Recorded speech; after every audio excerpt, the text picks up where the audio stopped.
नहीं, नोट क्यों छाप लें हम बहुत सारे। मिसाल के तौर पर पाकिस्तान गरीब कंट्री है। हाँ। हमारा जो नोट है 100 का 1000 का तो हम ही छापते हैं ना। वेरिफिकेशन होती है ना। कहाँ। अस्सलाम वालेकुम। बोले बोले आप बोले, सुन रही हूँ मैं आपकी। उम्मीद करता हूँ ठीक होंगे, खुश होंगे दोस्तों। चलते हैं वीडियो की तरफ। मेरे साथ भी कोई मौजूद है।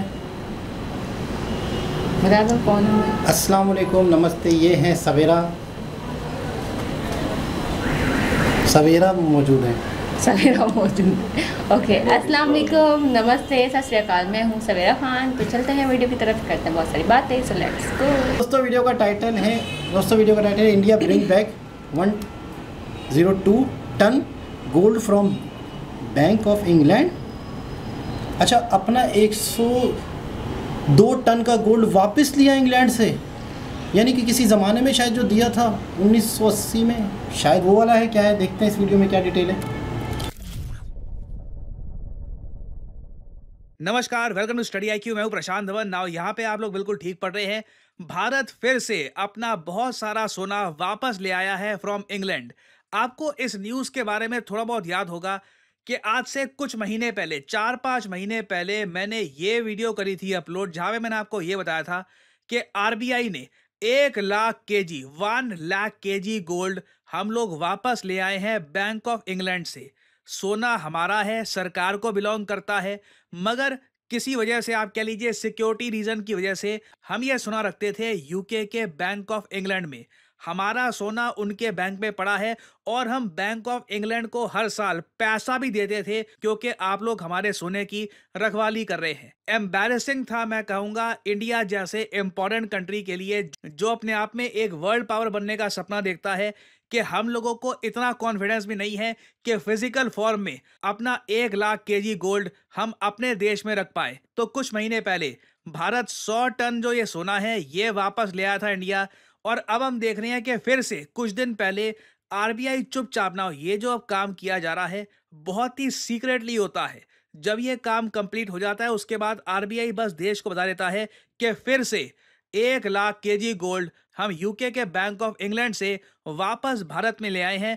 अब ये गोल्ड भारत में रहेगा। और एक बार मैं चाहता हूं जो नंबर्स हैं ये आप देखें। रिजर्व बैंक ऑफ इंडिया के पास टोटल गोल्ड कितना है? 855 टन, 8,55,000 केजी गोल्ड की हम यहाँ पे बात कर रहे हैं। ये तो RBI के पास अपना है। इसमें से कितना गोल्ड हम भारत में रखते हैं? 510 टन हम रखते हैं भारत में। बाकी का गोल्ड हमने या तो बैंक ऑफ इंग्लैंड या फिर यूरोप के बाकी बैंक्स में रखा हुआ है। और आप एक बात नोट करना, पिछले कुछ महीनों में लगातार इंडिया अपना सोना वापस लेके आ रहा है। और पिछले 2 सालों में आप अगर देखो तो जो टोटल गोल्ड इंडिया वापस लेके आया है अपने देश में, इसका नंबर 220 टन पहुंच चुका है। क्लियरली मैं यहां पर यह भी कहूंगा, देश की लीडरशिप को यह भी एक फीलिंग आ रही है कि एक बड़ा जियोपॉलिटिकल इवेंट होने वाला है।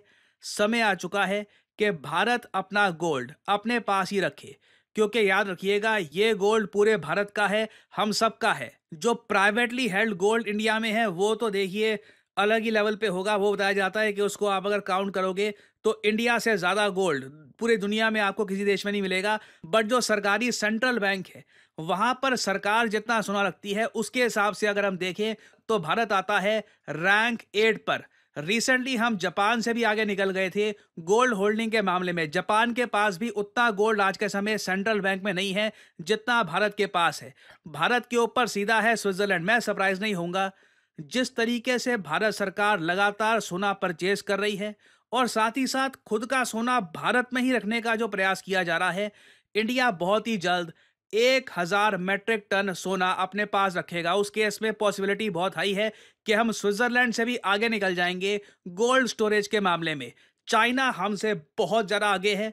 जितना सोना इंडिया के पास है चाइना उससे दुगने से भी ज़्यादा रखता है, 2200 मेट्रिक टन ऑफ गोल्ड। और इंटरेस्टिंगली मैं आपको एक बात बताता हूँ, चाइना ने भी साल 2005 के आसपास, जब चाइना एक कॉन्फिडेंट कंट्री की तरह उभर रहा था, चाइना ने 2 काम किए। पहले तो अपना बहुत सारा सोना ये इंग्लैंड से वापस चाइना में ले गए थे। उसके अलावा चाइना ने एक काम और किया कि अपना सोना बैंक ऑफ इंग्लैंड के रखने के बजाय, देखो अब बैंक ऑफ इंग्लैंड के बारे में आपको बता दूं, ये है आपके सामने बैंक ऑफ इंग्लैंड की वेबसाइट। अपनी वेबसाइट के होम पेज पे ये लोग प्राउडली लिखते हैं कि बैंक ऑफ इंग्लैंड के पास दुनिया की सबसे बड़ी वॉल्ट है। We are second largest custodian of gold in the world after New York Federal Reserve. और ये लोग ये भी कहते हैं कि आज तक बैंक ऑफ इंग्लैंड में कभी भी चोरी नहीं हुई। This is the safest bank in the world. मगर चाइना ने देखो ये डिसाइड किया कि ये लोग अपना सोना बैंक ऑफ इंग्लैंड की जगह लंदन में एक अलग से एक वॉल्ट है, वो चाइना ने ही परचेज कर रखा है। थोड़ा बहुत सोना अगर रखना भी है तो ये लोग वहां पर रखेंगे। अब आप यहां पर पूछोगे मगर चाइना ने जो किया था उसके पीछे रीजन क्या था? देखो, चाइना का बहुत ही बड़ा रीजन था स्वाभिमान। चाइना ये मानता था कि कॉन्फिडेंट कंट्री के पास इतनी कैपेसिटी तो होनी चाहिए कि खुद का सोना फिजिकल फॉर्म में वो अपने देश में रखे। कुछ सोना अगर यूके में रखना भी है, क्योंकि यूके में आपको पता होगा स्टॉक एक्सचेंज है, फॉरेक्स स्टॉक एक्सचेंज काफ़ी इंपॉर्टेंट है। वहाँ पर अगर मान लीजिए काफ़ी बार अगर आपको एक्सचेंज करना है गोल्ड किसी और कमोडिटी के लिए, तो यूके से आप जल्दी कर सकते हो। अगर उस काम के लिए यूके में कुछ गोल्ड रखना भी है तो छोटी क्वांटिटी में रखो, और वो भी एक ऐसे वर्ल्ड में जो चाइना की सरकार को बिलोंग करता है। नहीं तो अपने आप में एम्बैरेसिंग है कि आप बैंक ऑफ इंग्लैंड में अपना सोना रखकर बैठे हैं। कई देश आज भी ऐसा करते हैं, कई अफ्रीकी देश, कई यूरोपियाई देश। पाकिस्तान के पास भी जितना थोड़ा बहुत गोल्ड होगा वो भी बैंक ऑफ इंग्लैंड में ही पड़ा होगा। इंडिया अब धीरे धीरे वो काम कर रहा है जो चाइना ने आज से कई साल पहले किए थे। और हमने एज इंडियंस दो अलग दौर देखे हैं। एक दौर था 1991 का, देश इकोनॉमिक संकट से गुजर रहा था और सरकार के पास पैसा कम था, सोना अपना हमको गिरवी रखना पड़ा ताकि थोड़ी सी और फंडिंग मिल पाए।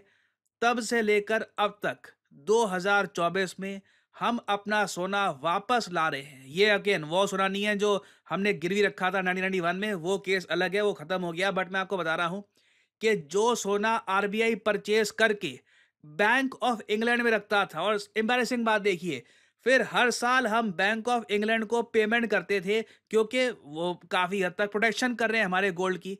ये सब अब हम धीरे धीरे खत्म कर रहे हैं।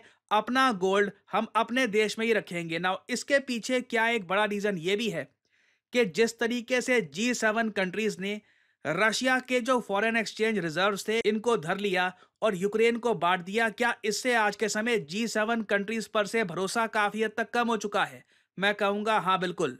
यूक्रेन वॉर से पहले रशिया ने अपना बहुत सारा सोना यूरोप के कई देशों में रखा था। रशिया को इस बात को लेकर काफी कॉन्फिडेंस था कि ये गोल्ड सेफ रहेगा, क्योंकि वॉर हो या वॉर ना भी हो, रशियंस ये मान के चल रहे थे कि वेस्टर्न कंट्रीज डॉलर गोल्ड इससे ज्यादा छेड़छाड़ नहीं करेंगे। मगर यूएस और बाकी जो G7 कंट्रीज हैं, इन्होंने रशिया का गोल्ड फ्रीज कर लिया, इसको धर लिया, और इसी गोल्ड को बैक करके बहुत सारा लोन आज के समय ये बांट रहे हैं यूक्रेन को, जिससे यूक्रेन खुद को रीबिल्ड करेगा और साथ ही साथ रशिया से लड़ेगा भी।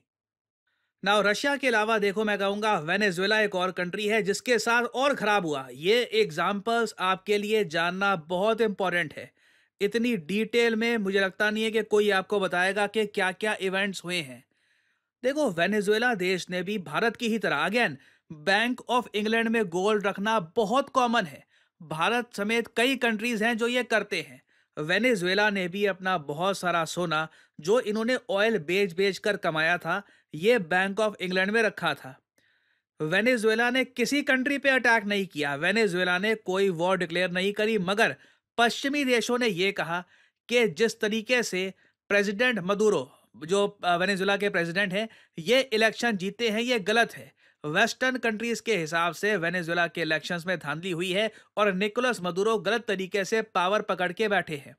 इस बात को लेकर यूके इतना गुस्सा हो गया कि यूके की सरकार ने बैंक ऑफ इंग्लैंड में जितने भी वेनेजुएला के गोल्ड ब्रिक्स रखी थी सबको फ्रीज कर दिया, सबको धर लिया, और ये कहा कि जब वेनेजुएला ठीक हो जाएगा ना, जब यहाँ पे सरकार फेयर हो जाएगी, तब ये गोल्ड वापस भेज देंगे वेनेजुएला को। अब आप सोच कर देखो, भगवान ना करे कल को वेस्टर्न कंट्रीज इंडिया के किसी इलेक्शन को लेकर कह दें कि देखिए इस इलेक्शन में हम मानते नहीं है, सब कुछ ठीक हुआ है। उनका क्या जाता है? जिस तरीके से शेख हसीना को लेकर यूएस ने यह बोलना स्टार्ट कर दिया था कि बांग्लादेश में इलेक्शंस प्रॉपरली नहीं हुए, कल को ये वेस्टर्न कंट्रीज किसी इंडिया के फ्यूचर इलेक्शन को लेकर मान लो कुछ बोल देते हैं कि देखिए हम अभी श्योर नहीं है कि इंडिया के इलेक्शन ठीक हुए या नहीं हुए, तो अभी के लिए इंडिया का जो गोल्ड है ना बैंक ऑफ इंग्लैंड में, इसको हम अपने पास रखेंगे। आप क्या कर लोगे उस केस में? What can you do? आप लड़ेंगे जाकर उनसे? आप अपना गोल्ड वापस लेकर आएंगे? सो अगेन वेनेजुएला, रशिया, कई और कंट्रीज के एग्जांपल्स देखकर अब ऐसा नहीं है कि इंडिया अचानक से अलार्म बेल्स रिंग करके सारा गोल्ड निकाल लेगा, बट दिख रहा है कि इंडिया धीरे धीरे बैंक ऑफ इंग्लैंड से अपना सोना निकाल रहा है, क्योंकि अपना सोना बहुत ह्यूज क्वांटिटी में यहां पर रखना एक बहुत ही बड़ा रिस्क है। तो आज के समय जो हम देख रहे हैं ये ऐतिहासिक है। आरबीआई का 60% गोल्ड अब भारत में है। चलिए इस परसेंटेज को और बढ़ाते हैं। उम्मीद करते हैं कि बहुत ही जल्द ये परसेंटेज 80-90% के आसपास पहुंच जाएगी। We will all feel happy to see this. Now finally यहाँ पे आपसे पूछूंगा एक सवाल। देखिए, चाइना का जो बेल्ट एंड रोड इनिशिएटिव है, भारत अकेला ब्रिक्स कंट्री था जो इसके अगेंस्ट था, मगर जनाब सबसे पहले तो कुछ भी नई चीज़ें मुझे मिलती है बाखुदा, नई मालूमात, नई चीज़, नई मालूमात, नई बातें, कुछ न मुझे ना पता हो, पता नहीं क्यों मुझे इतनी खुशी होती है, मेरा डोपामिन इतना खारिज होता है कि मैं आपको क्या बताऊँ।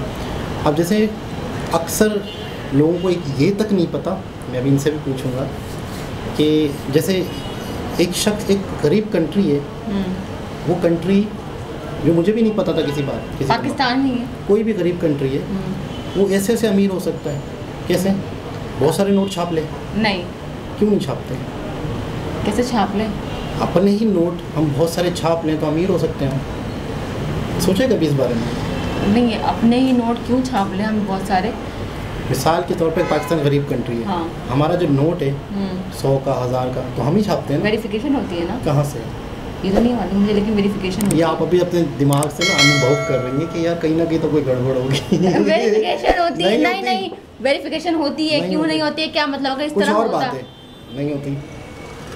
हम छाप सकते हैं। नहीं छाप सकते। क्यों नहीं छाप सकते? हम गरीब होते जाएंगे और वेरिफिकेशन नहीं होती। इसकी मैं आपको लॉजिक बताता हूँ। आप जब भी कोई कंट्री नोट छाप सकता है, उसकी एक परमिशन है। वो परमिशन कितनी है पता है?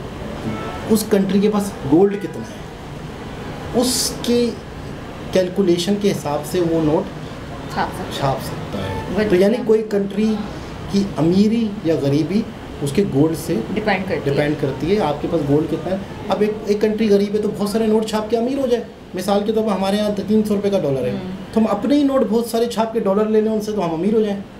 हो सकता है ना चीटिंग, लेकिन गोल्ड पे डिपेंड करता है।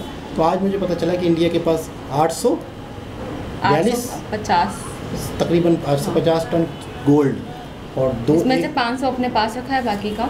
अच्छा, वाकई यार देखें कितनी नॉलेज मिली कि कभी भी हालात ख़राब हो जाए दुनिया के, और कभी भी अंग्रेज़ कहें, कोई भी कहें कि भाई आप तो मतलब ये तो आपकी हुकूमत गलत है, अब ये जो गोल्ड है ये हमारे पास है, आप तो जाली गवर्नमेंट लाए हो इस मुल्क में। के साथ 100% पाकिस्तान के पास भी सेफ्टी नहीं है।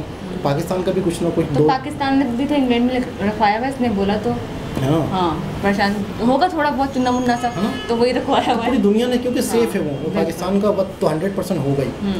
मैंने ये नहीं सुना, मैं से कैसे मिस हो गई बात पता नहीं, लेकिन उसने बोला कि पाकिस्तान ने भी गोल्ड रखवाया हुआ है इंग्लैंड के पास। अच्छा, पाकिस्तान के तो स्विस बैंक हैं और कई जैसे कंट्री जहाँ पैसा बहुत है।